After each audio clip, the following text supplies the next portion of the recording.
Millionaire goes to his restaurant and sees the waitress accused of theft being fired by the manager. Upon discovering the truth, the millionaire broke down in tears. The neon lights of Chicago flickered in the puddles on the sidewalk as Michael Carter stepped out of his black luxury car. A cold wind blew through the streets, cutting through his expensive tailored coat, but he barely noticed. He had spent the entire evening at a high-profile gala, shaking hands with men who spoke in numbers and empty promises. It was the kind of life he had built: power, success, respect. Yet, as always, the moment he was alone, the void crept in. His driver had assumed they were heading home, but Michael had ordered otherwise. He wasn't in the mood for another glass of whiskey in his penthouse, or another night spent lost in paperwork. Instead, he found himself standing outside one of his lesser-known restaurants, a small, cozy spot tucked away in a quiet part of the city. It wasn't part of his usual routine to visit his businesses unannounced, but tonight, something had led him here. Maybe he wanted to see what his empire looked like from the ground. Maybe he just needed to be somewhere where no one recognized him. As he stepped inside, warmth enveloped him, a contrast to the biting cold outside. The restaurant had a charming, old-fashioned atmosphere: dim lighting, wooden tables, and the soft hum of conversation. Couples chatted over dinner, a group of friends laughed in the corner, and a few solitary figures sipped their coffee. Lost in thought, Michael chose a quiet table near the window, watching as a waitress, young, perhaps in her early 20s, moved swiftly between tables, balancing plates with practiced ease. Then it happened. A sharp voice sliced through the calm atmosphere. "Emily, enough. You've embarrassed this restaurant for the last time." Michael turned his head toward the scene unfolding near the counter. The waitress, Emily apparently, stood frozen, her face pale as the manager glared at her. The entire restaurant fell silent, all eyes locking onto the confrontation. Emily's hands trembled as she clutched her notepad. "I don't understand. Don't play innocent with me," the manager sneered. "We caught you stealing from the register." Murmurs spread through the room. Michael narrowed his eyes, something twisting in his chest. I never stole anything," Emily stammered. Her voice shaking, the manager scoffed. "The evidence says otherwise. You're fired, and trust me, no restaurant in this city will ever hire you again." A cold dread filled Emily's eyes, her fingers gripping the edge of the counter. The humiliation, the sheer desperation on her face. It struck something deep within Michael, something he couldn't explain. He stood abruptly, his chair scraping against the floor. The sound made the manager pause, turning toward him with an annoyed frown. "And who the hell are you?" the manager snapped. Michael took a step forward, his presence suddenly suffocating. "The owner of this place." A hush fell over the restaurant. The manager's face drained of color. "Mr. Carter, I didn't realize you were—" "I don't think you did," Michael said coldly. He turned his sharp gaze to Emily, who stood frozen, confusion flickering in her eyes. Then, back to the manager. "Explain, now." The man hesitated, shifting uncomfortably. She's been caught taking money from the register. I had no choice but to let her go." Michael folded his arms. "Do you have proof?" The manager hesitated a second too long. Michael's lips pressed into a thin line. "That's what I thought." Emily's chest rose and fell rapidly as she tried to steady her breathing. The weight of the moment crushed her, and she wasn't sure what stunned her more: the sudden turn of events or the intense way Michael Carter was staring at her, as if he recognized something in her that she herself couldn't see. Michael didn't know why he cared. He could have walked away. He could have let this play out like any other dispute in one of his restaurants. But he didn't, because something about this girl, this young woman with tired eyes and a quiet strength, unsettled him. And it wasn't just the injustice of the situation. It was something else, something deeper, something in the way her eyes reminded him of someone he once knew. The thought left an uneasy feeling in his chest. Turning back to the manager, Michael's voice hardened. "You're suspended, effective immediately. I'll conduct my own investigation, and if I find out you fabricated this accusation..." He let the threat hang in the air, watching the man swallow nervously. He then turned to Emily. "You're not fired." Emily blinked, as if she hadn't heard him correctly. What? You heard me?" For a second, she just stared at him, emotions flashing too quickly across her face. Shock, disbelief, and something else, suspicion. Michael didn't blame her. He didn't know why he was doing this. But as he walked out of the restaurant, the image of Emily's face wouldn't leave his mind. And for the first time in years, Michael Carter, cold, calculating businessman, felt something he hadn't felt in a long time. A need to know more, a need to understand. Because something told him this wasn't just about an employee and a corrupt manager. This was about something much, much bigger. Michael Carter couldn't shake the feeling that had settled deep in his gut. He sat in the back of his car, staring out at the city lights. But his mind was stuck in that small restaurant, replaying the scene over and over. The humiliation in Emily's eyes. The fear, the way she had stood there, powerless against a man who wielded authority like a weapon. And then there was that feeling, something beyond the obvious injustice of it all. He didn't believe in coincidences, but something about Emily unsettled him in a way he couldn't define.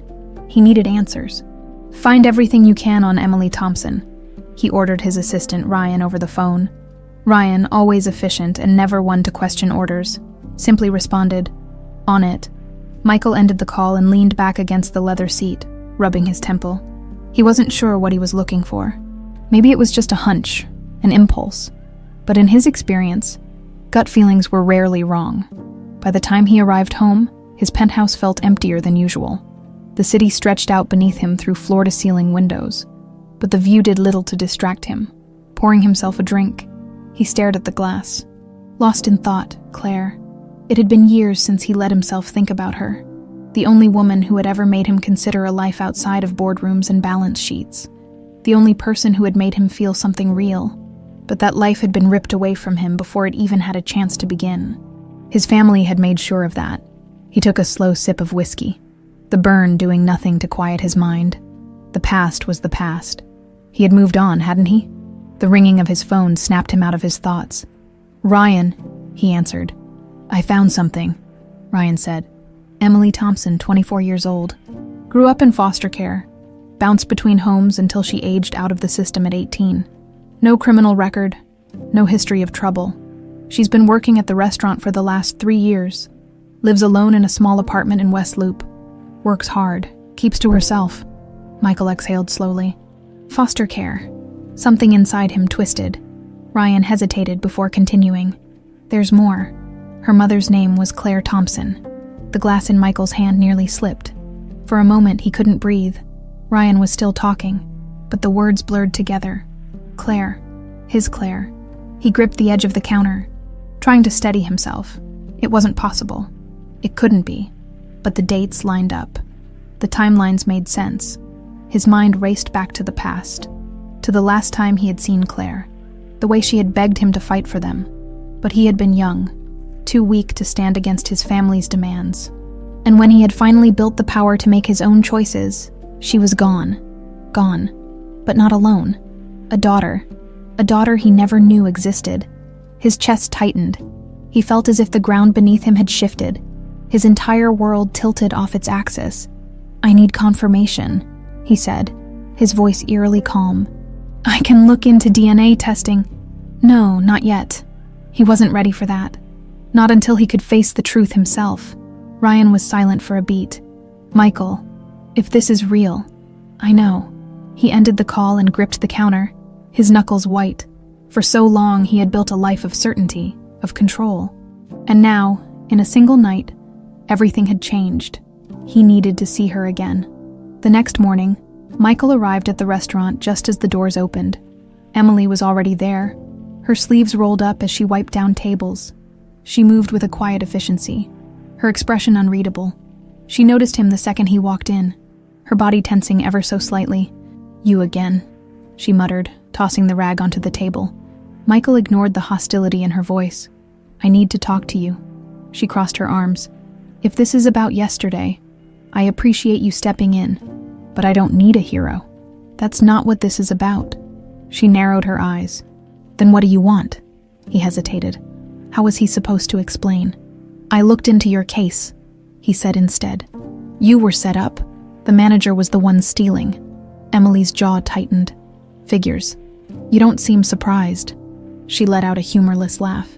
"When you grow up the way I did, you stop expecting fairness." Michael studied her. his heart twisting. She had no idea who she was talking to. "What do you know about your parents?" he asked carefully. Her expression darkened.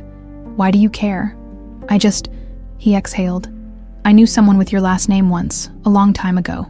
Something flickered in her gaze, but she masked it quickly. "My mother died when I was a baby," she said, her voice flat. "I don't remember her. I don't know anything about my father." Michael swallowed against the lump in his throat. "I'm sorry." Emily shrugged, but there was something forced about it. "Doesn't matter. You can't miss what you never had." He wanted to tell her she was wrong, that he had spent years unknowingly missing something, someone, but he couldn't. Not yet. Not until he figured out how to fix the damage that had already been done. Michael sat in his office, staring at the city skyline, but his mind was nowhere near the towering buildings or the empire he had built. Instead, it was stuck in the past, in a time when he had been young, foolish, and too weak to fight for what truly mattered.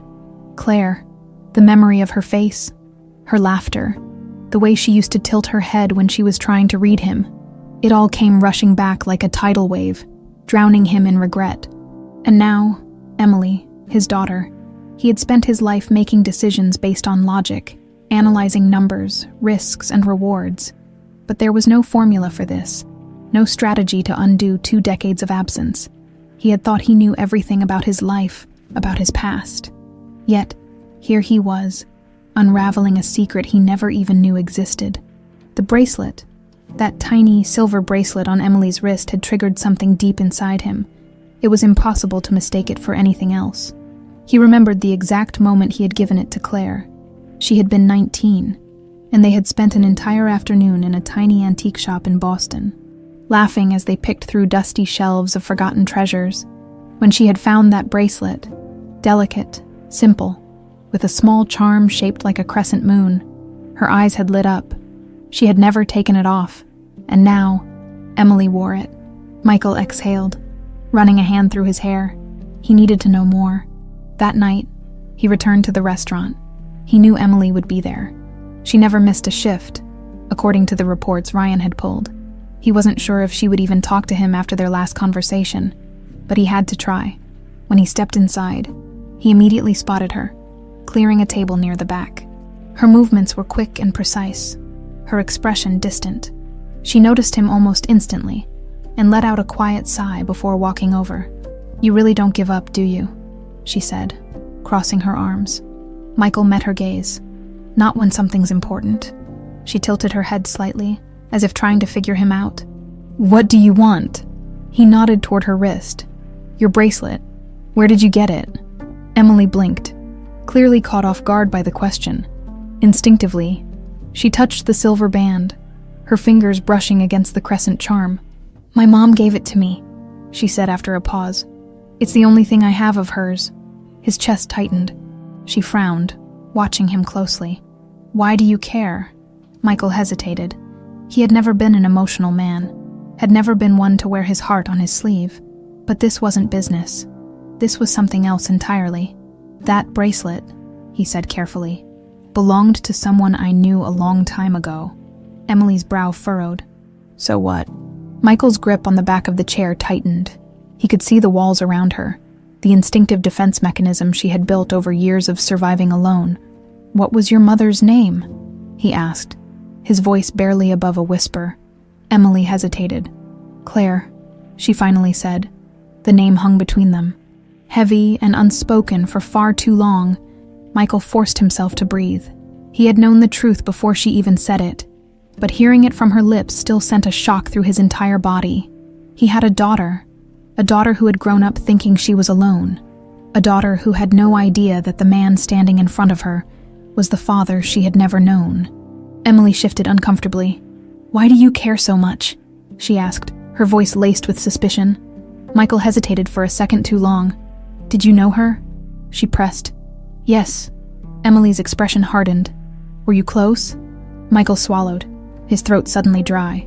"We were together, a long time ago." A flash of something crossed her face. Shock, anger, confusion. "Then where the hell were you?"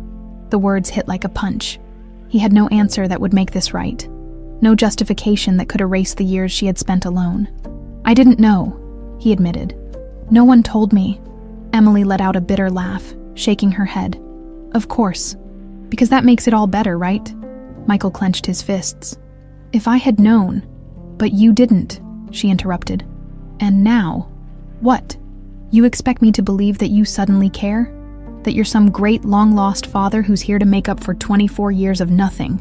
Her voice cracked on the last word, and for the first time, he saw it. The pain beneath the anger. Michael's chest ached. "I don't expect anything from you." Emily exhaled sharply, rubbing a hand over her face. "I don't even know why I'm standing here, having this conversation. You don't get to walk in and act like you give a damn." Michael felt the weight of her words. He had spent his whole life negotiating deals, but there was no deal to be made here. No business strategy to fix what had been broken. "I know I don't deserve anything from you," he said, "but I need you to know the truth." Emily shook her head. "I don't owe you anything." With that, she turned and walked away, leaving Michael standing there, the weight of 2 decades of regret settling over him. She was right. She didn't owe him anything, but he owed her everything, and he wasn't going to walk away. Michael sat in his car outside the restaurant long after Emily had walked away. The words she had thrown at him echoed in his mind. Sharp and unforgiving. Where the hell were you? He had no answer that would make any of this right. No justification for 24 years of absence. He had spent his entire life making decisions with precision and control. Yet in the moment that mattered most, he felt powerless. Emily had every right to hate him. But he wasn't going to give up. He had lost her mother once. He wasn't about to lose his daughter. The drive back to his penthouse felt longer than usual. The city lights blurred past him, but his thoughts remained fixated on Claire, on the last time he had seen her, on the way she had looked at him, waiting for him to fight for her, to choose her. And he hadn't. He had let his family make the decision for him. His father, William Carter, had made it clear. There was no room in their world for a woman like Claire. She had come from nothing, and in his father's eyes, she would only be a stain on the family's legacy. Michael had been young, too eager to prove himself, too weak to stand against the expectations that had been drilled into him since birth. And when he had finally gathered the courage to go after her, she was gone, disappeared. No trace, no way to find her. Now he knew why. She had been pregnant. She had been alone, and no one had told him. A deep anger settled in his chest. Not at Emily, not at Claire, but at the people who had kept this from him. His family, his father. Michael grabbed his phone and dialed the one number he never thought he would call again. "Michael." His father's voice came through after a few rings. Smooth and controlled as always. "This is unexpected." Michael leaned back in his seat, staring at the skyline. "Did you know?" There was a pause.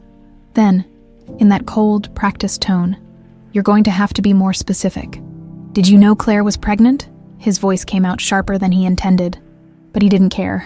Silence. A long, deliberate silence. Then his father sighed. "Michael, it was a long time ago." His stomach tightened. "That's not an answer." Another pause. Then finally, "Yes, I knew." Michael's grip on the phone tightened, his knuckles white. "You knew."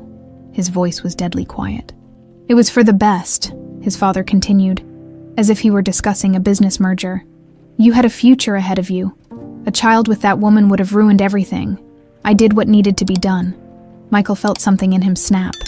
"You did what needed to be done," he repeated, his voice now laced with disbelief. "You took my daughter from me. You let Claire go through that alone, and you thought that was for the best. She would have held you back." Michael let out a bitter laugh, running a hand through his hair. "She died, Dad, alone, and my daughter grew up in foster care." For the first time, his father hesitated. You didn't what?" Michael cut him off. "Didn't think I'd ever find out. Didn't care what happened to them." "This conversation is pointless," his father said stiffly. "You have a successful life, a legacy, you're a Carter, and you need to start acting like one instead of dwelling on the past." Michael closed his eyes for a moment, then exhaled slowly. "That's where you're wrong. Being a Carter means nothing to me anymore." Without waiting for a response, he hung up. The silence that followed was deafening. For years, he had worked to prove himself to a man who had never truly cared. And now, In one conversation, everything was clear. His father had taken away the only family that had ever really mattered, but this wasn't just about the past anymore. It was about Emily. He needed to find a way to reach her, to show her that she wasn't alone anymore. But how could he do that when she had every reason to push him away? The next day, he returned to the restaurant. Emily was there, just as he expected, her expression unreadable when she saw him walk in. She didn't say anything as he approached, just waited, arms crossed, like she was bracing for whatever he had to say next. "I want to talk," he said. She let out a dry laugh. "Yeah, I got that impression." Michael ignored her sarcasm. "I spoke to my father." Emily's expression flickered, just for a second before she masked it again. "And he knew. He knew about you. He made sure I never found out." She stiffened. Michael took a slow breath. "I'm not asking for your forgiveness. I don't expect you to believe me, but I need you to know. I would have been there, if I had known. I would have never let you grow up alone." Emily's jaw tightened. "And what am I supposed to do with that information?" Michael hesitated, then said simply, "Whatever you want." She stared at him, as if trying to find the lie in his words. "I don't know you," she finally said. "I don't know what kind of person you are. And honestly, I don't know if I want to." It hurt more than he expected, but he nodded. "I understand." Emily's fingers twitched, like she wanted to say something else, but she held back. Instead, she shook her head. "I have to get back to work." Michael stepped aside, watching as she walked away. This wasn't going to be easy, but he had spent his life building an empire from nothing. He wasn't going to give up on the one thing that actually mattered. Not this time. Michael Carter had always believed that every problem had a solution, that with enough power, enough resources, and enough determination, anything could be fixed. But now, sitting in his office with his hands clenched into fists, he was beginning to realize that some things couldn't be undone. Some wounds were too deep. Emily didn't want anything to do with him, and he didn't blame her. He had spent the past 24 hours replaying every word she had said, every guarded expression, every flicker of pain in her eyes. She wasn't just angry. She had lived her entire life believing she was alone. He was nothing more than another person trying to walk into her life as if he had the right to be there, but he wasn't going to give up. His father had stolen his chance to be there for her, but that didn't mean he had to accept defeat. If there was any part of Emily that could learn to trust him, he would find it. A knock at his office door pulled him from his thoughts. Ryan stepped inside, a folder in his hands, his expression hesitant. "You asked me to dig deeper into Emily's past," Ryan said. "I found something you should see." Michael gestured for him to sit, already bracing himself. Ryan placed the folder on the desk and slid it toward him. "I was able to track down some records from the foster care system. Emily was moved between 6 different homes before she turned 18. None of them lasted more than a year. Some were neglectful, some worse than that." Michael's stomach tightened as he flipped through the documents. Case notes, school reports, medical records, each one a reminder of how much she had suffered. "She aged out of the system and went straight into survival mode," Ryan continued. "Took whatever job she could find. Worked her way through school part-time. Never stayed in one place too long. There's a pattern to it. She doesn't let people get too close. It's like she's always waiting for them to leave." Michael swallowed hard, staring at a photo of a young Emily, maybe 10 or 11, her eyes already filled with a guarded wariness. "She never had a chance," he muttered. Ryan exhaled. "And now you understand why she doesn't trust you." Michael closed the folder and leaned back in his chair, running a hand over his face. He had spent decades building restaurants, expanding his empire, making sure every deal was airtight. And yet, the one thing that truly mattered, the one person who should have been his priority, had been left to fend for herself. "How do I fix this?" he asked quietly. Ryan hesitated. "You don't." Michael looked up, his jaw tightening. Ryan sighed. "I mean, you can't force this, Michael. She's been let down by everyone in her life.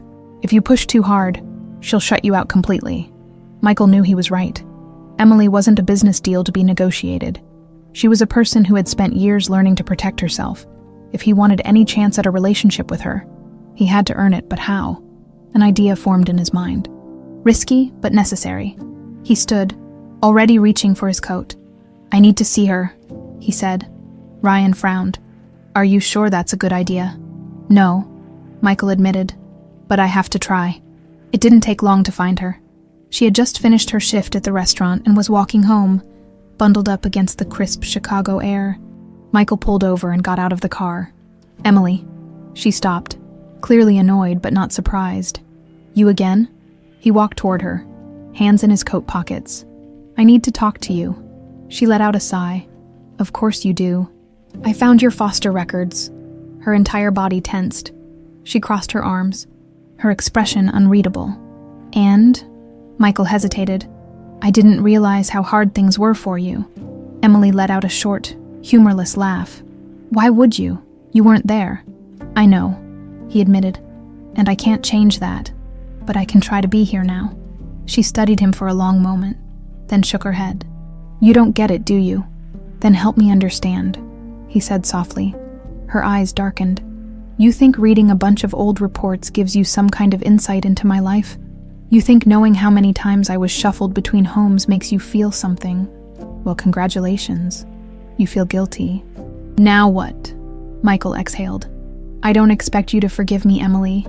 I don't even expect you to let me in. But I need you to know, I'm not walking away. She stared at him, arms still crossed tightly around herself. He could see the walls she had built, the instinct to push people away before they could hurt her. I don't need you to fix me, she said finally. Michael nodded. I know. Her grip on her arms tightened. I don't know what you want from me. He took a step closer. Nothing. Just the chance to know you. The silence stretched between them, heavy and uncertain. Finally, Emily sighed, looking away. I don't know if I can do that. Michael swallowed the lump in his throat. I'll wait. She let out a breath, shaking her head. You're exhausting. For the first time, he allowed himself to smile, just a little. Emily glanced at him, almost curious. Then, without another word, she turned and walked away. Michael didn't follow. He didn't push. But for the first time, he felt like maybe, just maybe, she wouldn't keep running forever. Emily walked faster than usual, her heart pounding in her chest.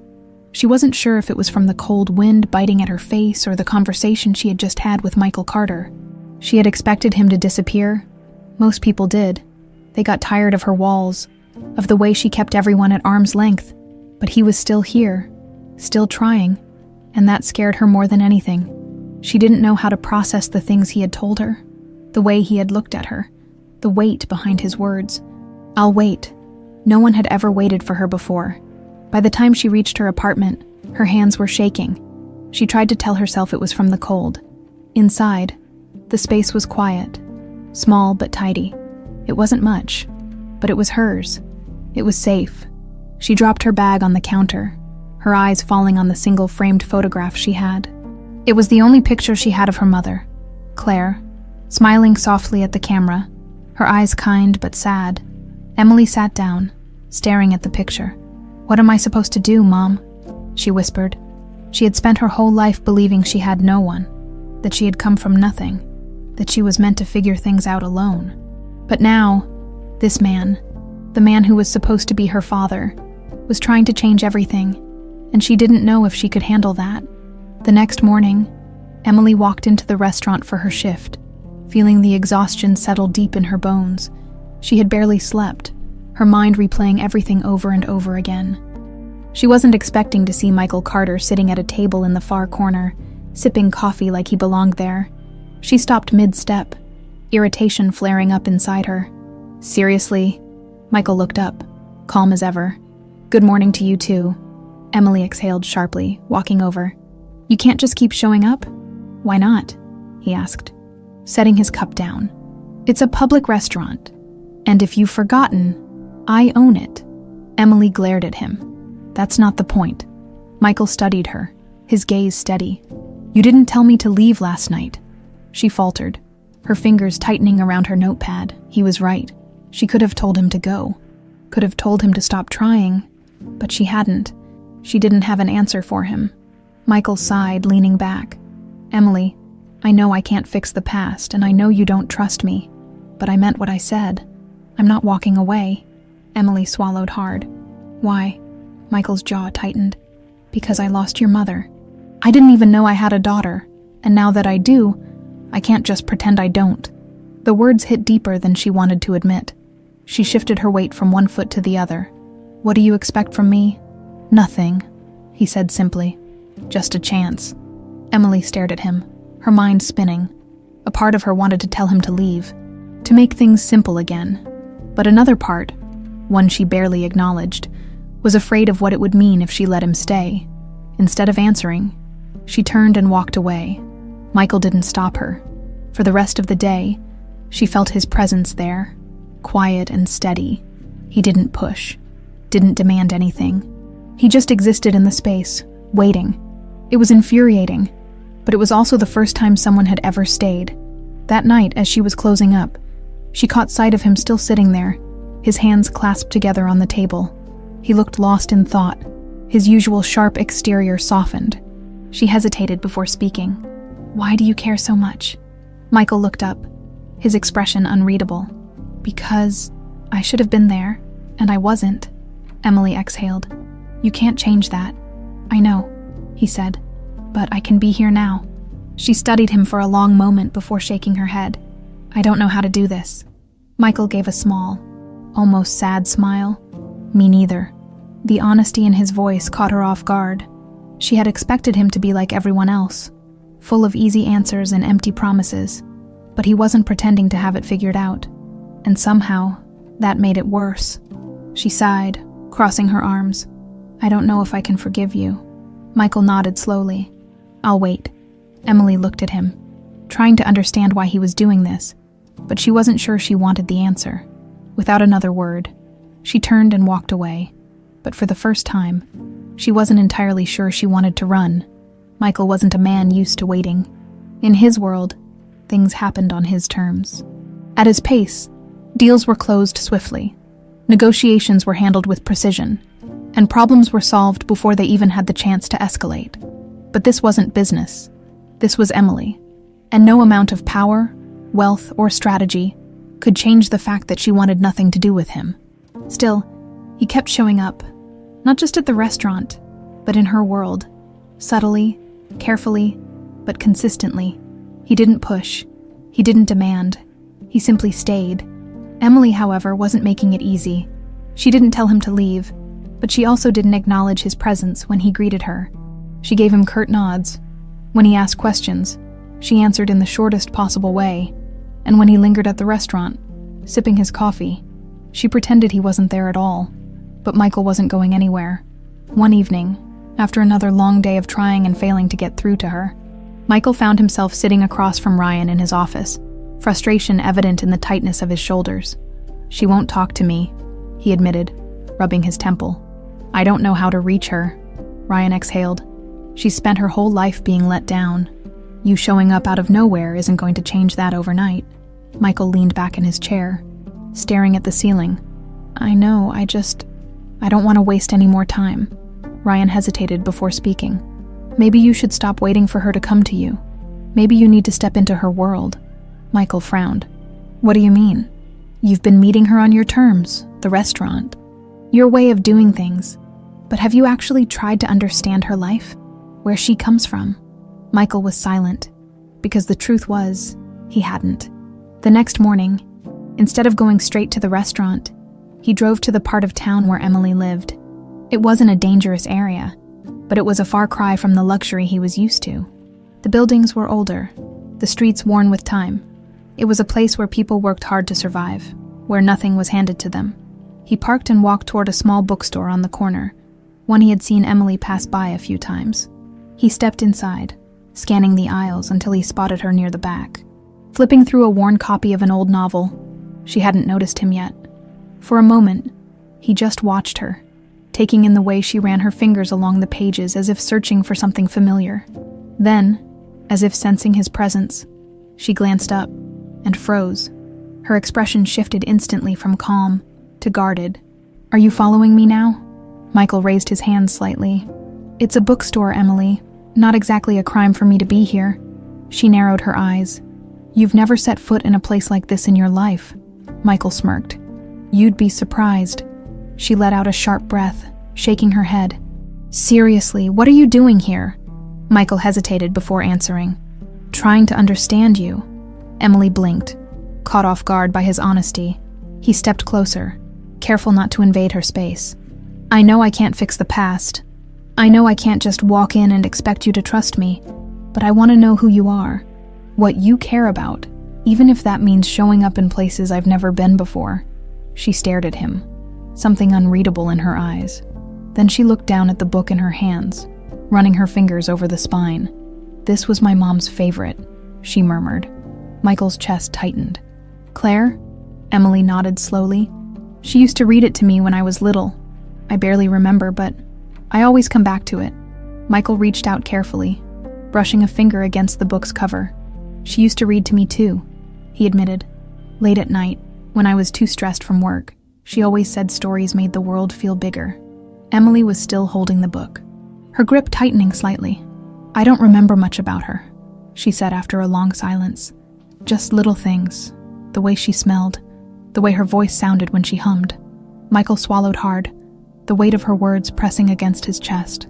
He had spent so many years missing Claire, but he had never thought about what it had been like for Emily.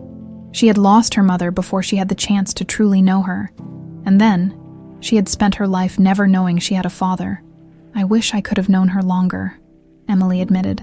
Michael's voice was quiet. Me too, for a moment. They stood there, surrounded by books and memories that neither of them could fully grasp. Then Emily exhaled sharply, shaking her head. This doesn't change anything. Michael nodded. I know. She glanced at him, hesitating. Then, to his surprise, she handed him the book.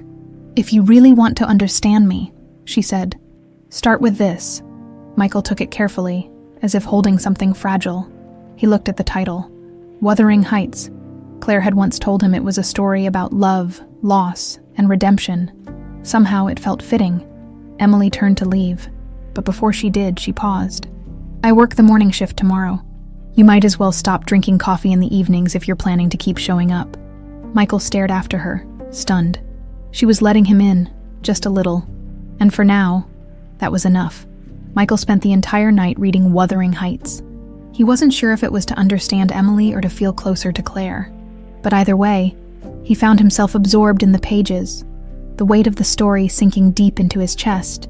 It wasn't an easy read, not just because of the language, but because of what it represented. Claire had loved this book. Emily did too. And somehow, between all the years lost, it had remained a bridge between them. By the time the first hints of morning light crept through his windows, he had finished it. He didn't sleep.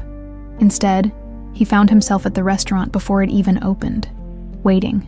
The air was crisp, the city still waking up around him, but his mind was too restless to focus on anything except the conversation ahead. When Emily arrived, she stopped mid-step at the sight of him leaning against the entrance, coffee in hand. She sighed, already exasperated. You're really committed to this, huh? Michael smirked. You told me to lay off the evening coffee. I'm taking your advice. Emily rolled her eyes but didn't argue as she unlocked the door. He followed her inside, watching as she moved through the space with familiarity. She grabbed an apron, tying it around her waist, before finally looking at him. So what? She gestured toward the book peeking out of his coat pocket. You actually read it. Michael pulled it out, setting it on the counter. Cover to cover. She raised an eyebrow. And, he exhaled, I think Catherine and Heathcliff were both stubborn idiots who caused their own suffering. Emily stared at him for a second before laughing. It was short, unexpected, and gone too quickly, but it was the first time he had seen real amusement in her eyes. Finally, she muttered, shaking her head. Someone who gets it. Michael felt something shift between them. It wasn't much, but it was something. She started setting up for the morning rush, and for once, she didn't tell him to leave. He took a seat at the counter, sipping his coffee as she worked. It was quiet, almost peaceful then. Out of nowhere, she spoke. My first foster home was awful. Michael set his cup down slowly, his body tensing at the sudden confession. Emily didn't look at him. She wiped down a table, her voice steady but distant. I was 5, too young to understand what was happening, but old enough to know I wasn't wanted. The couple took me in for the money, not because they actually cared. They barely spoke to me. I spent most of my time in my room. Michael clenched his jaw, his hands tightening into fists beneath the counter. They sent me back after a year, she continued, her tone emotionless. Said I was too difficult. I wasn't. I was just quiet. I guess they wanted something easier. Michael forced himself to breathe. He had read about her foster history in the files Ryan had given him, but hearing it from her was different. Emily finally looked at him. You wanted to know me. This is part of me. Michael's throat felt tight.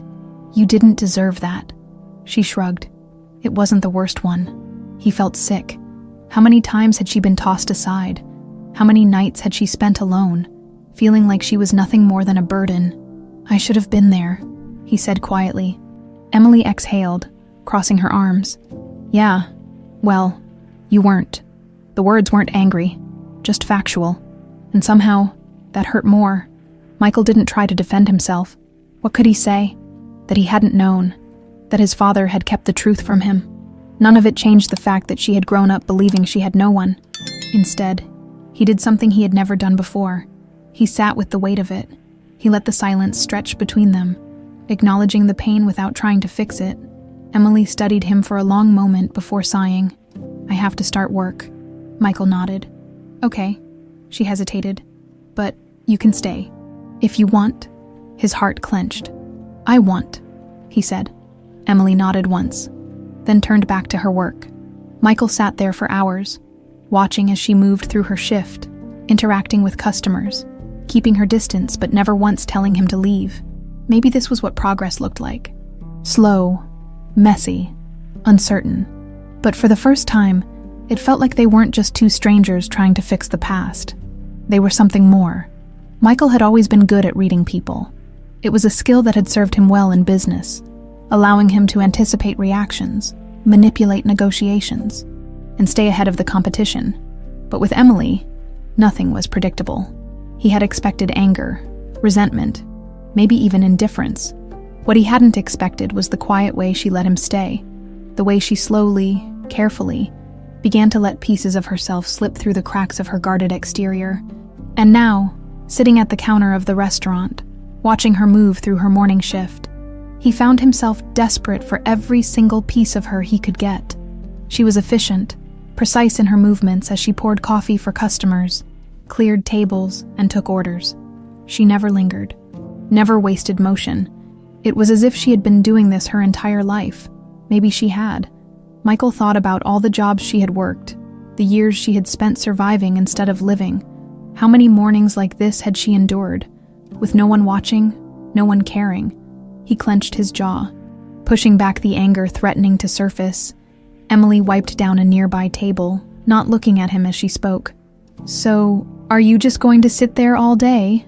Michael smirked, taking a slow sip of his coffee. Maybe. She rolled her eyes but didn't tell him to leave. That was something. A few minutes passed before she spoke again, her voice quieter this time. I don't usually talk about my past. Michael straightened, setting his cup down carefully. I don't expect you to. She hesitated, fingers tightening around the rag she was holding. It's not some tragic story that people want to hear. No big dramatic moment. Just a lot of years feeling like I didn't belong anywhere. Michael swallowed hard, forcing himself to stay still, to listen. My first foster home wasn't great, she continued. I was 5, too young to really understand what was happening, but old enough to know when I wasn't wanted. Michael gripped the edge of the counter. What happened? Emily shrugged. They barely talked to me. Didn't hit me or anything, but they made it clear I was just there for the check they got every month. I spent most of my time alone in my room. Michael felt sick. They sent me back after a year, she said flatly. Said I was too quiet, too difficult. Michael exhaled slowly, trying to keep his emotions in check. You weren't difficult, Emily. You were a child. She let out a small, humorless laugh. Yeah, well, tell that to the system. He wanted to reach for her, to do something, anything to erase the years of neglect she had endured. But he couldn't. I went through 5 more homes before I turned 18, she continued. Some were better than others. Some were worse. Michael's grip on the counter tightened. Emily's voice was steady, but he could hear the exhaustion beneath it, the weight of everything she had carried alone. The last one was probably the worst, she admitted. I was 16. The foster dad was controlling. Not physically abusive, but he liked making me feel small. Made sure I knew that I was just a temporary guest in his house, that I should be grateful. Michael's blood turned to ice. Did he hurt you? Emily shook her head. No, but he made me feel like I was one wrong move away from being kicked out onto the street. And I believed him. Michael clenched his fists under the counter. Emily, she finally looked at him, her expression unreadable. You wanted to know me? Well, this is part of me. Michael exhaled sharply, running a hand down his face. You didn't deserve any of that. She shrugged.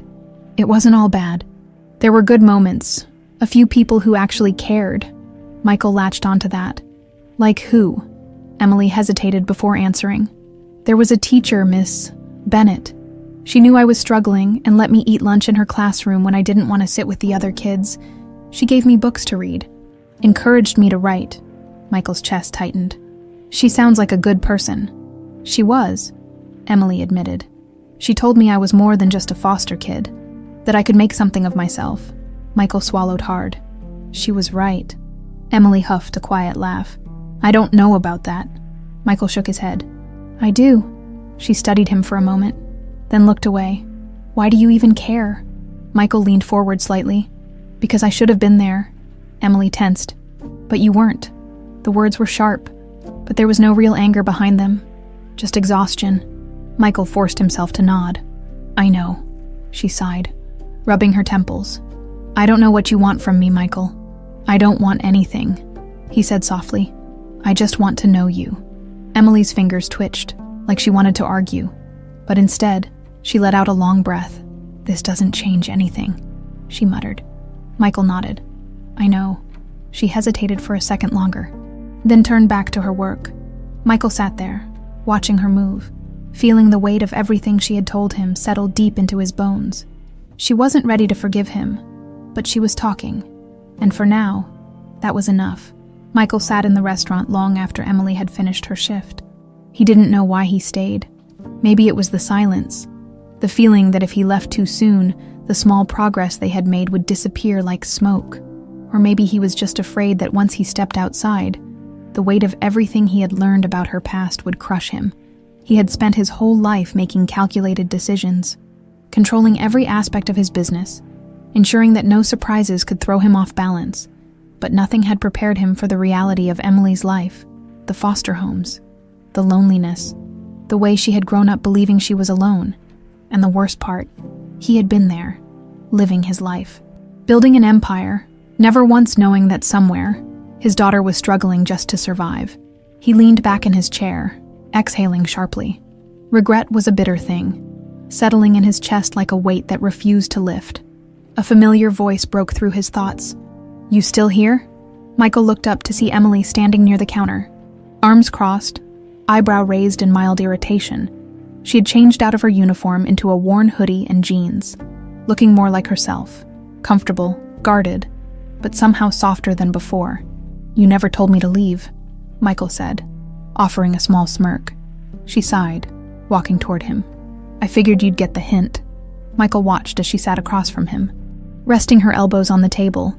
He wasn't sure what to say, but for the first time, he didn't feel the need to fill the silence. Emily glanced at him. You look like hell. Michael huffed a quiet laugh. Thanks. She studied him for a moment, then spoke again, more hesitant this time. Did you sleep at all? Michael hesitated before answering. Not really. Emily frowned. Why? Michael ran a hand through his hair, debating whether to tell her the truth. Finally, he exhaled. I was thinking about you. Emily stiffened slightly, but she didn't immediately push him away. Michael leaned forward, resting his forearms on the table. I don't know how to make this right. I don't even know if I can make it right, but I do know that I don't want to waste any more time pretending like this doesn't matter. Emily swallowed hard, looking away. I never asked for this. I know, Michael said quietly. She rubbed her hands together, like she was trying to warm them, even though the restaurant wasn't cold. I don't know how to do this, Michael. Michael studied her, his chest tightening. Neither do I. For a long time, neither of them spoke. The weight of the conversation sat between them, heavy and unspoken. Then Emily broke the silence. "You said you didn't know about me." Michael nodded. "That's true. But you knew my mom was pregnant," she said, her voice colder now. Michael hesitated. "No, He stopped himself, realizing what she was getting at. Emily's expression hardened. "You're telling me that you had no idea, not even a suspicion." Michael exhaled sharply. "I didn't," Emily scoffed. "How is that possible?" Michael clenched his jaw. "Because my father made sure I didn't." Emily's fingers tightened into fists on the table. "What do you mean?" Michael took a deep breath, bracing himself. "I found out recently that he knew. He knew about you, and he kept it from me." Emily's face went pale. "You're lying." "I'm not," Michael said. "Michael," his voice steady. "I confronted him. He admitted it." Emily shook her head, standing abruptly. "That doesn't make sense. Why would he do that?" Michael hesitated before answering.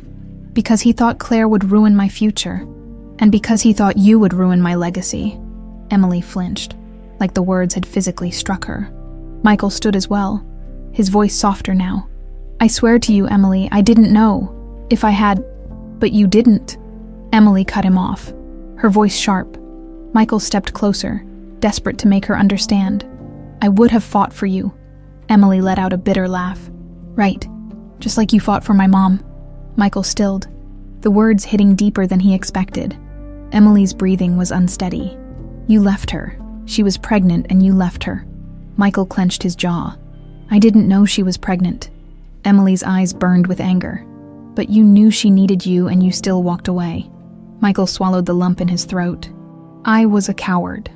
Emily blinked, caught off guard by the admission. Michael ran a hand down his face. "I was young. I let my father control me. And by the time I realized my mistake, it was too late." Emily stared at him, something unreadable in her expression. Michael took another step forward. "I can't change what happened, but I can be here now." Emily exhaled, shaking her head. "I don't know if that's enough." Michael's voice was barely above a whisper. "Then tell me what is enough." Emily looked away, crossing her arms tightly over her chest. "I don't know." Michael felt his heart sink. Emily sighed, rubbing a hand over her face. "I need time." Michael swallowed hard, then nodded. "Okay." Emily hesitated before speaking again. "I'm not saying I forgive you, or that I believe you, but..." She trailed off, then exhaled sharply.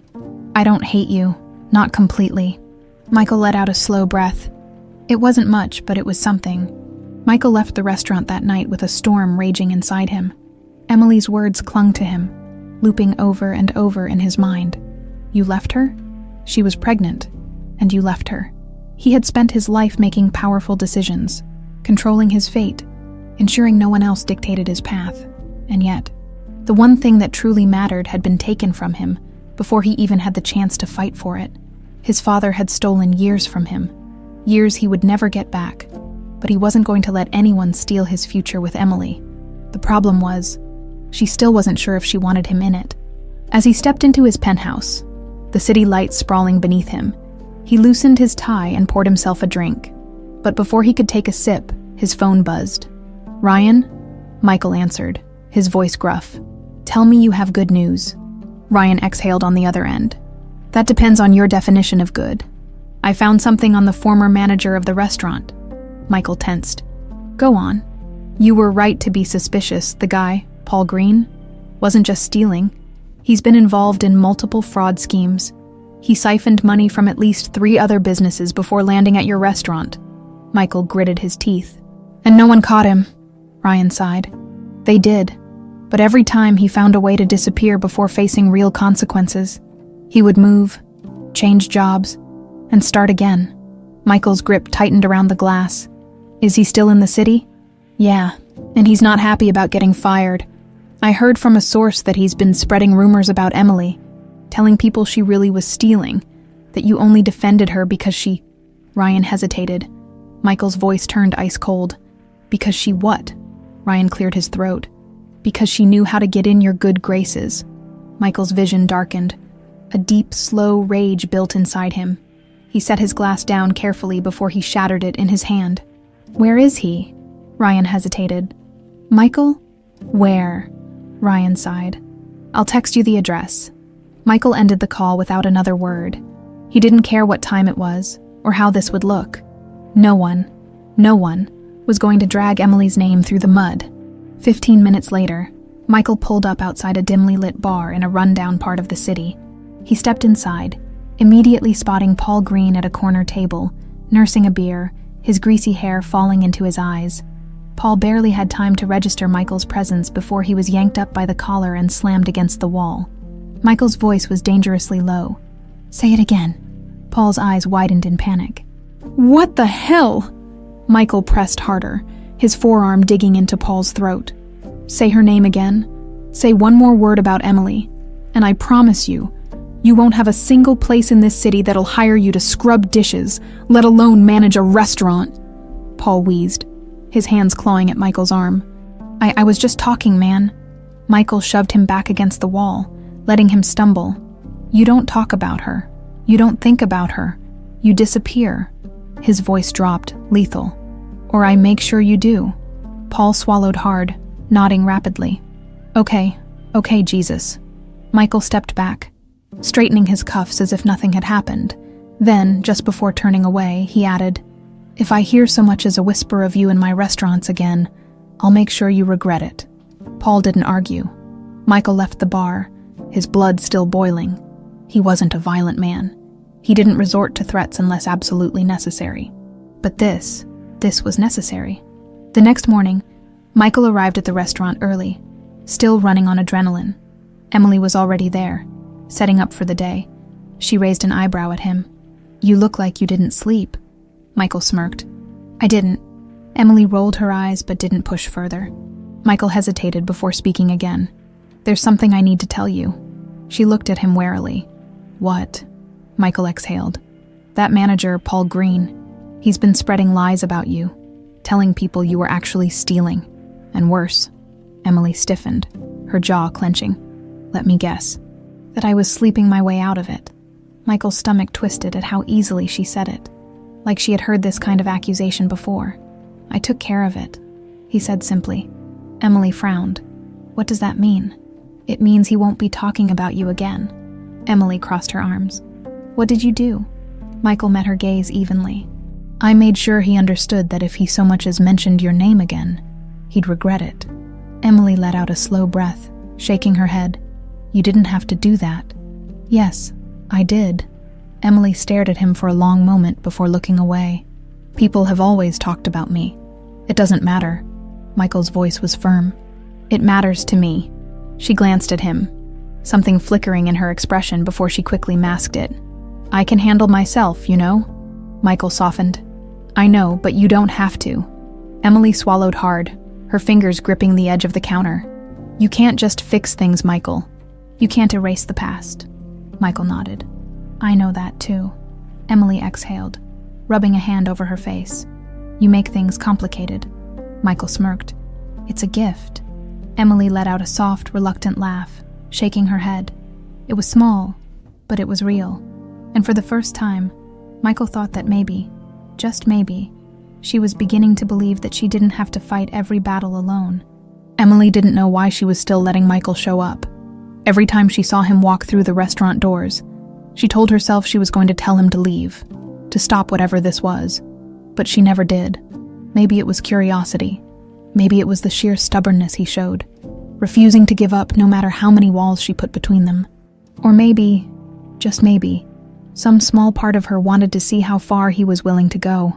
And now, sitting across from him after the lunch rush, she found herself feeling something unfamiliar. Safety. She had never had someone stand up for her before. Not like he did. People had come and gone in her life, most too busy with their own problems to care about some foster kid who had learned to fight her own battles. But Michael had chosen to defend her, and she didn't know how to deal with that. She tapped her fingers against the table, glancing at him. So, you threatened that guy for me. Michael sipped his coffee, looking entirely unbothered. I did. Emily raised an eyebrow. You're not even going to pretend you didn't. Michael set his cup down, meeting her gaze. Why would I? Emily let out a breath, shaking her head. You really don't do things halfway, do you? Michael smirked. Not when it comes to family. The word hit her like a punch to the chest. Family? She looked away, suddenly feeling too exposed. Michael leaned forward slightly. Does that bother you? Emily exhaled. I don't know. I've never had one before. Michael's face softened, and for the first time, she saw something raw in his eyes. Something real. You do now, he said quietly. Emily swallowed against the lump in her throat. She wasn't ready for this. She wasn't ready for him, but the thought of pushing him away again didn't feel as easy as it used to. The next few days passed in a blur. Michael continued showing up, and Emily continued letting him. Their conversations grew longer, the silences between them less heavy. She still didn't know what to do with him, but she stopped questioning his presence. Then, just when she thought things were settling into something almost normal, reality reminded her that life never made things easy. It happened late one evening, just after closing. Emily was locking up when she felt someone watching her. The hair on the back of her neck stood up, a prickle of unease creeping down her spine. She turned and froze. Paul Green. He stood across the street, leaning against a lamppost, a cigarette between his fingers. His eyes were locked on her, a slow smirk pulling at his lips. Emily's pulse quickened. She had dealt with men like him before, the kind who didn't take well to being exposed, the kind who liked reminding people that they still held some power, even after they had lost. She gritted her teeth and turned away, refusing to give him the reaction he wanted. But before she could start walking, his voice cut through the night air. Careful, sweetheart, he called. Not everyone's gonna protect you forever. Emily clenched her fists. She refused to give him the satisfaction of seeing her afraid. She turned slowly, meeting his gaze with steel in her own. That sounds like a threat. Paul exhaled a puff of smoke, shrugging. Just a friendly warning. Emily's jaw tightened. Stay away from me, Paul smirked. Or what? You'll run to your new daddy. A wave of nausea rolled through her. That's what this was. He knew. He knew about Michael, and he was using it against her. Emily forced herself to keep her voice steady. I don't need anyone to handle people like you. Paul took a step closer. Maybe, but I wonder what he'd do if he knew you were all alone right now. A cold chill ran through her. She turned on her heel and walked away, refusing to let him see how much his words got to her.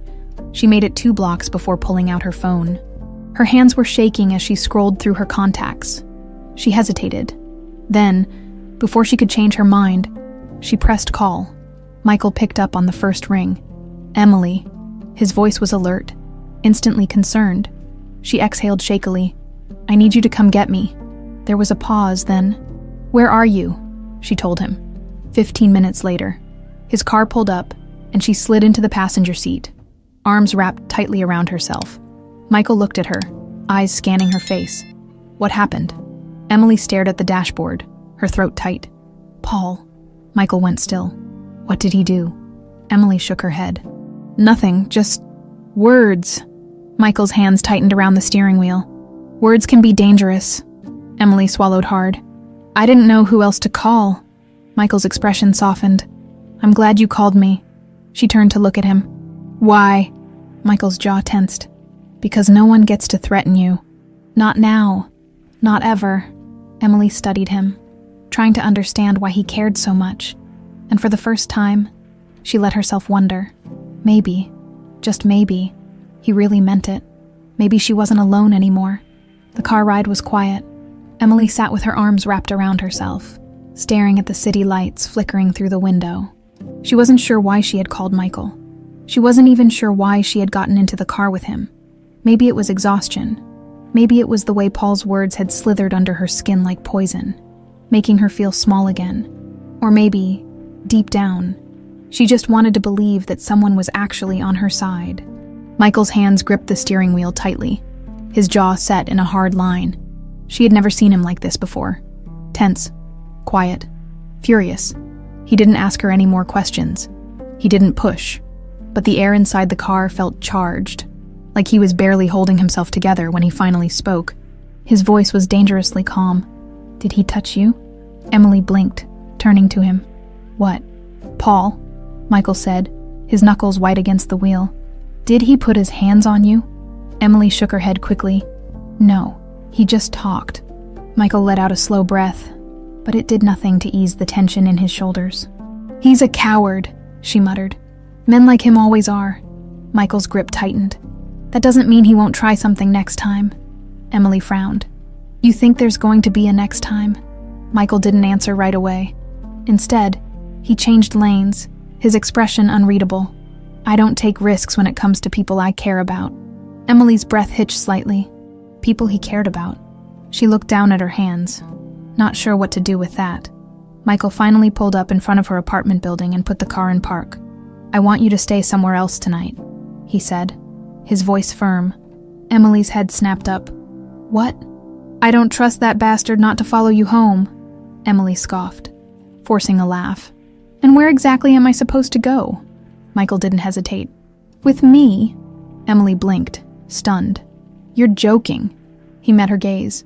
"Do I look like I'm joking?" She swallowed hard. "Michael, I have a guest room," he interrupted. "It's safe. You don't have to stay long. Just until I figure out how to handle this." Emily let out a slow breath, rubbing a hand over her face. "I can handle myself." Michael's expression softened, but his voice remained steady. "I know you can, but you don't have to do everything alone." Emily hated how much those words affected her. She had spent her entire life relying on herself, learning not to trust anyone else. But now, Michael was offering something she had never had before. Not control, not power, just safety. And the worst part, she wanted to accept it. After a long moment, she sighed. "Fine. One night." Michael nodded, shifting the car back into gear. One night, the drive to his penthouse was quiet again. But it wasn't uncomfortable. If anything, Emily felt something loosening inside her. Like the walls she had spent years building were starting to crack. She wasn't sure if that terrified her or not. When they arrived, she stepped into the massive apartment, eyes widening slightly. The place was exactly what she had expected.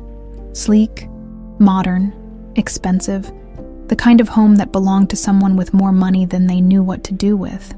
Emily folded her arms. "I think your living room is bigger than my entire apartment." Michael smirked, setting his keys down. "You should see the kitchen." She rolled her eyes but couldn't fight the small smile tugging at her lips. Michael led her to the guest room, opening the door. The space was just as extravagant as the rest of the apartment. Large bed, soft lighting, a view of the city that most people could only dream of. Emily hesitated in the doorway. This felt too much, too generous, too unfamiliar. Michael seemed to sense her hesitation. "You don't have to stay if you don't want to," he said quietly. "But the door is open." Emily swallowed, looking up at him. There was no pressure in his words, no expectation, just choice. And for the first time in her life, someone was giving her the space to make it. She stepped inside. Michael nodded. "If you need anything, my room is down the hall." Emily nodded back. "Thanks." Michael lingered for a second longer, then walked away, leaving her alone. She exhaled, closing the door behind her. This was new. This was strange. But for the first time in a long time, she didn't feel alone. Emily lay on the enormous bed, staring at the ceiling, feeling like she didn't belong. Everything in this room, from the pristine white sheets to the soft glow of the bedside lamp, felt untouched, like a showroom, a place meant to be admired, not lived in.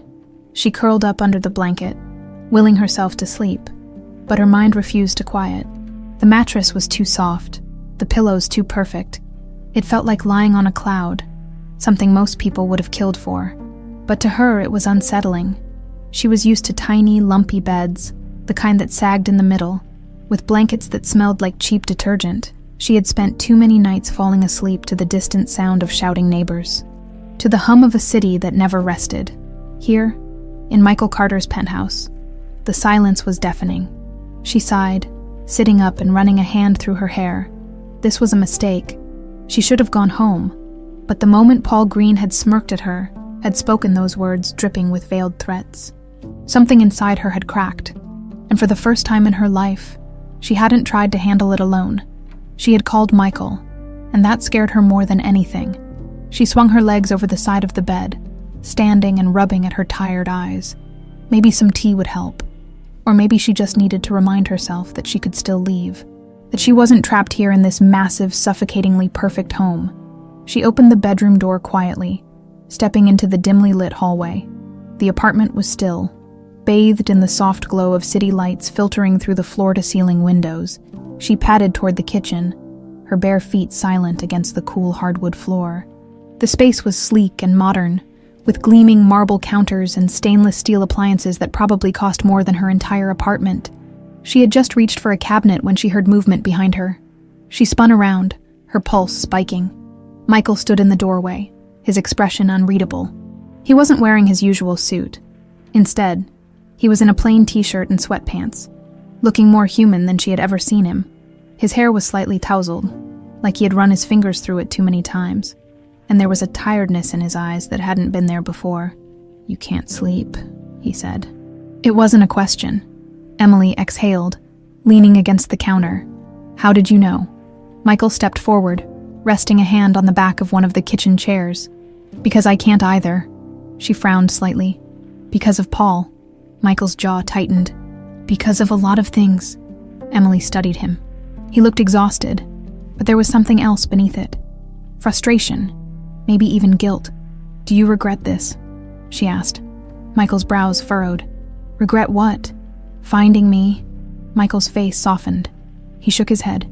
"Not for a second." She let out a breath she hadn't realized she'd been holding. She didn't understand him. He had spent decades without her.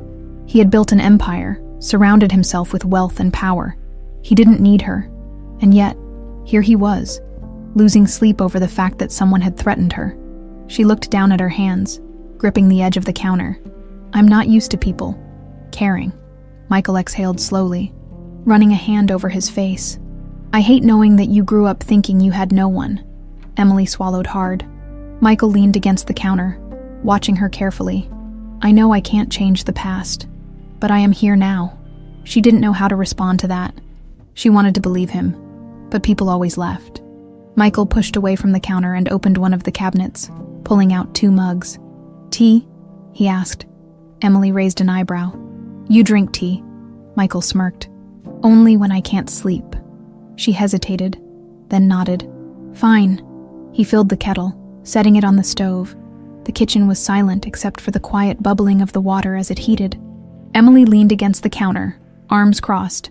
"I always imagined you as one of those coffee-addicted corporate guys." Michael chuckled. "I am, but tea reminds me of your mother." Emily's breath caught slightly. Michael didn't look at her as he spoke, but his voice had softened. "She used to make me drink it when I was too stressed. Said it would help." Emily stared at him. It was so easy to forget that he had known Claire, that once, a long time ago, he had been in love with her. She swallowed. "What was she like when you knew her?" Michael looked down at the tea bag in his hand, turning it over slowly. "She was stubborn, but she had this way of making you feel like you were the only person in the world when she talked to you." Emily let out a quiet laugh. "That sounds about right." Michael met her gaze. "You look like her." Emily stiffened slightly. Michael continued, his voice quieter now. "But you have my eyes." She looked away. "People say that. I don't really see it." Michael studied her for a long moment, then placed a mug in front of her. "Drink," he said. Emily huffed. "Are you always this bossy?" Michael smirked. "Occupational hazard." She rolled her eyes but took a sip. The warmth seeped into her, soothing something deep inside her chest. They stood there for a long time, drinking in silence. Finally, Michael set his cup down. "I want you to stay as long as you need." Emily tensed. "Michael, I know you don't want to rely on anyone," he interrupted, "and I won't force you, but I need you to know that my door is always open." Emily exhaled slowly. She wasn't ready for this. She wasn't ready for him, but for the first time in her life, she wasn't entirely sure she wanted to walk away. Maybe, just maybe, it was okay to stay, just a little longer. Emily woke up to the unfamiliar feeling of warmth and stillness. No blaring sirens outside her window. No neighbors arguing in the apartment next door. No rattling pipes that threatened to burst in the middle of the night. She sat up slowly. Momentarily disoriented, the guest room was bathed in soft morning light filtering through the floor-to-ceiling windows, casting a golden glow over the sleek furniture. The bed was still too soft, the sheets too smooth. She wasn't used to comfort stretching. She swung her legs over the edge of the bed, her bare feet touching the cool hardwood floor. She hesitated for a moment, staring at the closed door. For years, she had never woken up in a place that felt safe. There was always an underlying sense of unease, a tension that never fully left her body. But here, in Michael's penthouse, there was none of that. It terrified her. She didn't want to get used to this. Pushing the thought aside, she stepped out of the room, cautiously making her way toward the kitchen. She found Michael already there, dressed in dark slacks and a fitted sweater, standing by the stove with a coffee cup in one hand and a spatula in the other. The sight was so utterly domestic that she nearly laughed. Michael Carter, millionaire businessman, owner of a restaurant empire, was making pancakes. He looked up as she entered, a smirk tugging at his lips. "Morning." Emily crossed her arms, leaning against the counter. "I didn't take you for the kind of guy who cooks." Michael flipped a pancake effortlessly. "I don't, but I figured since you stayed the night, the least I could do was offer breakfast." Emily raised an eyebrow. "So this is a bribe?" Michael shrugged. "Call it whatever you want." She exhaled, rubbing a hand over her face. "You don't have to do this." Michael's expression softened. "I know. But I want to." Emily swallowed. She wasn't used to people doing things for her just because they wanted to. She sat at the counter, watching as he finished cooking. When he slid a plate in front of her, she hesitated before picking up the fork. The first bite melted in her mouth. "Damn," she muttered. I was expecting these to be terrible." Michael chuckled, taking a seat across from her. "I'm offended," she smirked. "You'll survive." They ate in silence for a while, the tension between them lighter than it had been the night before. But then Michael spoke, his voice careful. "I meant what I said last night." "Emily?" She stiffened slightly. "Which part?" Michael set his fork down, leaning forward. "You don't have to do everything alone." Emily swallowed. "I've been doing it alone for a long time." Michael nodded slowly. "I know, but you don't have to anymore." She looked down at her plate, her appetite fading. "I don't know how to do this, Michael." "Do what?" She gestured vaguely. "This. Letting someone in, trusting that it won't just fall apart." Michael's voice was steady. "It won't." She let out a small, bitter laugh. "You say that now." Michael's expression hardened slightly. "You think I'll leave?" Emily didn't respond. Michael exhaled. "I'm not going anywhere." She shook her head. "You say that, but people always go. They change their minds. They realize I'm not worth the effort." Michael's jaw tightened. "Who made you believe that?" Emily blinked, caught off guard by the intensity in his voice. She let out a slow breath. "Everyone!" Michael clenched his fists. "Then they were all wrong." Emily looked away. "You don't know that." Michael stood, walking around the counter until he was standing in front of her. He crouched slightly, forcing her to meet his gaze. "I do," he said, his voice low but firm. "And I'll prove it to you. As many times as it takes." Emily's chest tightened. She wanted to believe him, but believing meant risking, and she wasn't sure if she could survive another loss. Michael straightened, giving her space. "I won't push you, Emily, but I need you to know that I want to be here, and I will be, whether you believe it or not." She studied him, searching for any sign of hesitation, any hint of doubt, but there was none. She exhaled, rubbing her temples. "You're exhausting." Michael smirked. "You're not the first person to say that." Emily sighed. "I don't know what I'm supposed to do with all of this." Michael shrugged. "You don't have to do anything right now.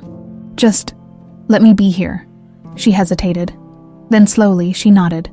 Michael smiled, and for the first time, it didn't feel forced. Emily sat on the couch, legs curled beneath her, staring out at the vast city skyline stretching beyond the penthouse windows. The morning sunlight streamed through the glass, casting long, golden shadows across the pristine floor. It was beautiful, peaceful. She wasn't used to peace. Michael sat in the chair across from her, flipping through his phone, fully dressed for the day in a crisp white button-down, his tie draped loosely around his neck. He looked like a man ready to conquer another business empire. But something about him felt different. He wasn't rushing out the door. He wasn't preoccupied with emails or meetings. He was here, and for some reason, that unsettled her more than anything. She shifted slightly, clearing her throat. "Don't you have some big CEO thing to do today?" Michael glanced up, smirking. "Probably, but nothing that can't wait." Emily raised an eyebrow. "You, putting work on hold. That's new."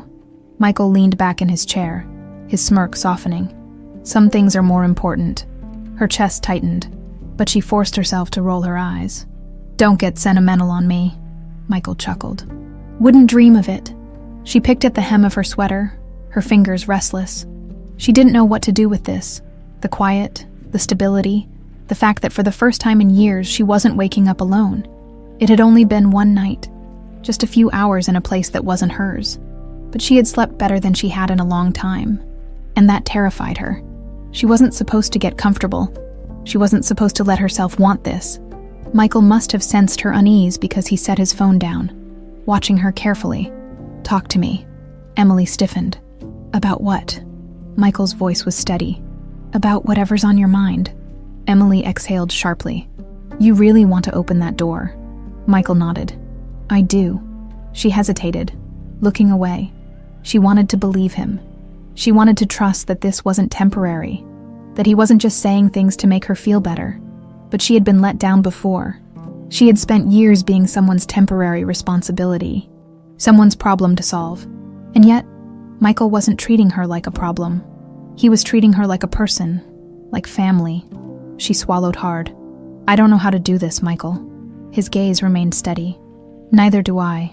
She let out a shaky breath. "What if I mess it up?" Michael smiled slightly. "Then we figure it out, together." Her chest ached. She had spent so much of her life expecting people to leave.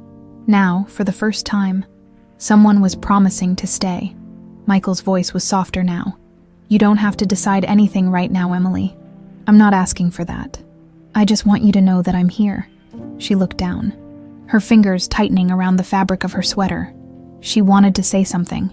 She wanted to tell him that she was scared, that she didn't know how to trust this, that a part of her was still waiting for the moment he changed his mind. But the words stuck in her throat. Instead, she swallowed them down and changed the subject. "So," she said, forcing her voice to sound casual, "if I'm staying here, even just for a little while, you should know something about me." Michael raised an eyebrow. "Oh," Emily smirked slightly. "I have complete control over the TV remote." Michael let out a low chuckle. "That's so?" She nodded. "It's a rule." Michael leaned back, amused. "All right, hit me with your worst." Emily grabbed the remote, flipping through channels until she landed on the cheesiest, most over-the-top reality show she could find. Michael took one look at the screen and groaned. "Seriously?" Emily grinned. "You agreed." He shook his head, pinching the bridge of his nose. "I take back everything I said about wanting to bond." Emily laughed. A real laugh, not the guarded, half-hearted ones she usually gave. It surprised even her. Michael glanced at her, something soft in his expression. "You should laugh more," he said. Emily's smile faded slightly. "Not a lot of reasons to." Michael's jaw tightened. "Then we'll find some." She stared at him, her heart pounding. For the first time, she believed him. For the first time, she let herself believe that maybe, just maybe, she wasn't alone anymore. She leaned back against the couch, crossing her arms.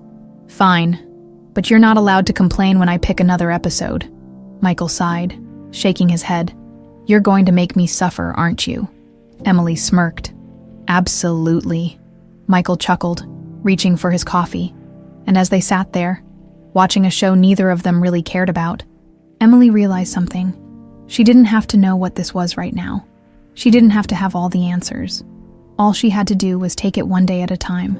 And for the first time, that was enough.